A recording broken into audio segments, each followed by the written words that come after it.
बीड जिल्ह्यात साखर प्रति किलो 70 ते 72 रुपयांपर्यंत पोहोचली। साखरेपासून तयार होणाऱ्या सर्वच पदार्थांचे देखील दर वाढले आणि या सर्वांचा फटका सामान्य नागरिकांना बसत असून साखरेचे दर कमी व्हावे नागरिकांची मागणी।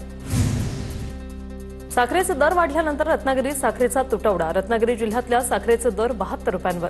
4 दिवसापासून साखर उपलब्ध होत नसल्याची दुकानदारांची माहिती।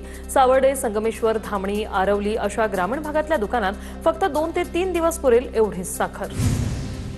परभणी जिल्ह्यात साखरेची कमी अधिक भावात विक्री, काही ठिकाणी 70 तर होलसेल दुकानात साखरेचा भाव 65 रुपयांवर। तर अजून भाव कमी होणार असल्याची व्यापाऱ्यांकडून शक्यता व्यक्त। गेल्या 8 दिवसांपासून वाढत असलेल्या साखरेच्या दरात घसरण। वाशिममध्ये साखरेचे दर 64 रुपयांवर पोहोचले। मोठ्या मॉलमध्येही साखरेचे दर कमी। किरकोळ बाजारात साखरेचे दर 72 रुपये किलोवर। मात्र कोल्हापूर जिल्ह्यातील सहकारी साखर कारखान्यांकडून सभासदांना सवलतीच्या दरात साखर पुरवठा। सभासदांना दिलासा। जळगावात घाऊक साखर व्यापाऱ्यांकडील साठ्याची तपासणी। शासन आदेशानुसार आता जिल्हा पुरवठा विभागाकडून तपास। वाशिम जिल्ह्यात गेल्या 15 दिवसांपासून पावसाने दडी मारल्याने खरीप पिकं धोक्यात। सिंचनाची सोय असलेल्या शेतकऱ्यांकडून स्प्रिंकलरद्वारे आता पिकांना पाणी देण्यावर भर, तर पाण्याची सोय नसलेल्या शेतकऱ्यांची पिकं मात्र संकटात। शेतकऱ्यांना मोठ्या पावसाची प्रतीक्षा।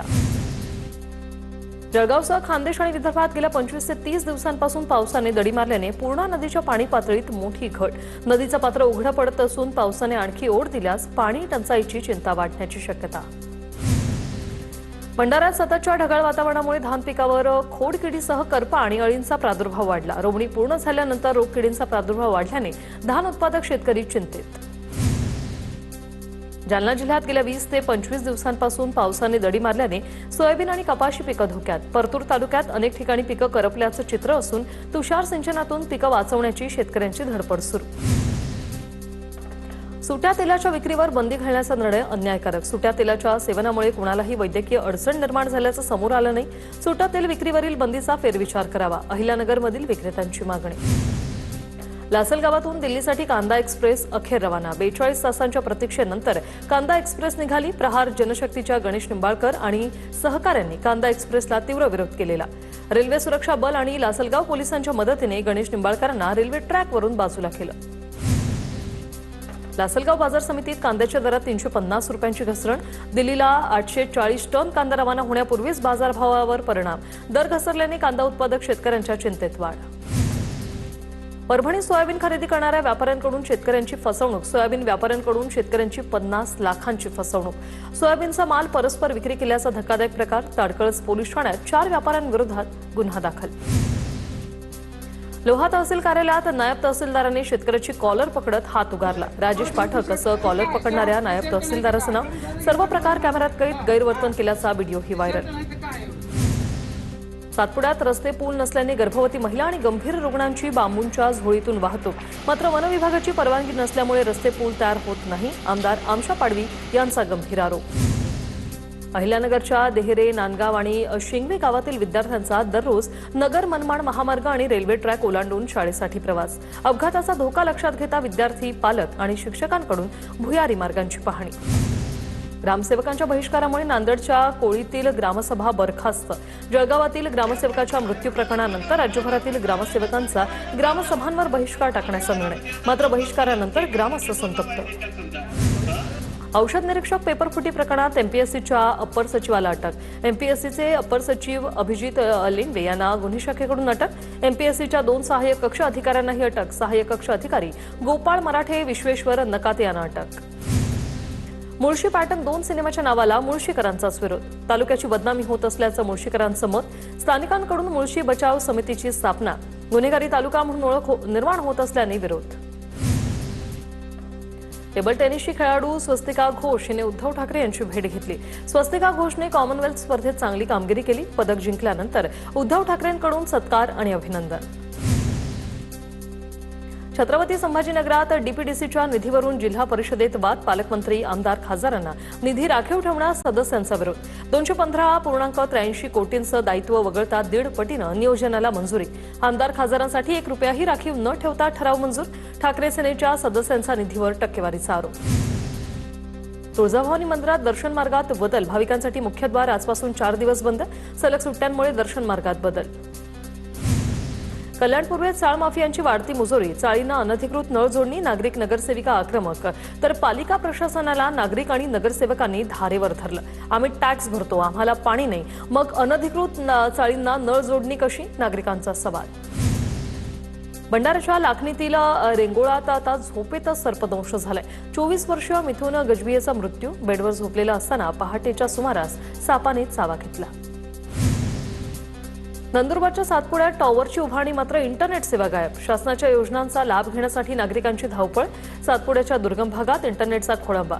सातपुड्यात आणखी 32 मोबाईल टॉवर मंजूर. नागपूरच्या साळवा गावातील स्मशानभूमीत रात्रीच्या अंधारात अघोरी पूजा आणि जादू टोण्याचा प्रकार. पोलिसांकडून पंचनामा करत पुढील तपास सुरू.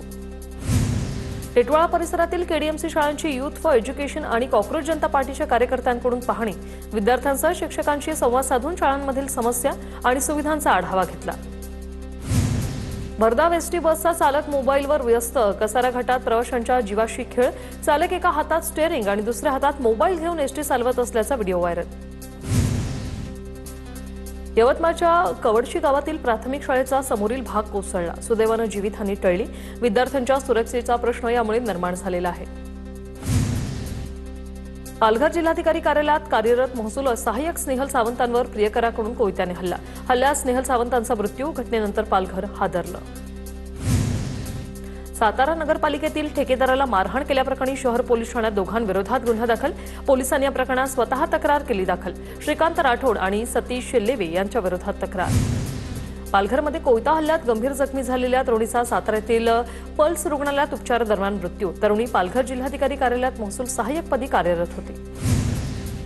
छत्रपती संभाजीनगरमधील चांदगुडे कुटुंबीय मृत्यूप्रकरणी एक मोठी अपडेट समोर. कुणाला आत्महत्या करायची नव्हती. कुणालची मावशी कल्याणी परडे यांचा मोठा दावा. आई-वडिलांना एकत्र आणण्यासाठी तो तिथे गेला होता. कुणालच्या मावशीची प्रतिक्रिया. जळगाव जामोद येथे लाकूड माफियाकडून वनरक्षकावर हल्ला. घेऊन जाणाऱ्या माफियाची चौकशी करत असताना वनरक्षकाला लाकडी चौपाटीने मारहाण. पुन्हा अडवल्या जीवे मारण्याची धमकी. पोलिसात गुन्हाही दाखल. पूर्णा नदीपात्रातून अवैध वाळू वाहतूक करणाऱ्या टिपरवर औंढा नागनाथ तहसीलदार हरीश गाडेंकडून कारवाई. तहसीलदारांनी स्वतः टिप्परमध्ये बसून तो पोलीस ठाण्यात लावला. 15 लाखांहून अधिकचा मुद्देमाल जप्त. मात्र बड्या वाळू माफियांवर कारवाई कधी? नागरिकांचा सवाल. जालन्यात अवैध वाळू उपसावर कारवाईसाठी गेलेल्या महसूल पथकाला मारहाण. तहसीलदार महसूल पथकाला वाळू माफियांकडून मारहाण. नवी मुंबईच्या नेरूळ परिसरात 2 गटात तुफान हाणामारी. हाणामारीचं कारण अद्याप स्पष्ट. हाणामारीचा व्हिडिओ सोशल मीडियावर व्हायरल.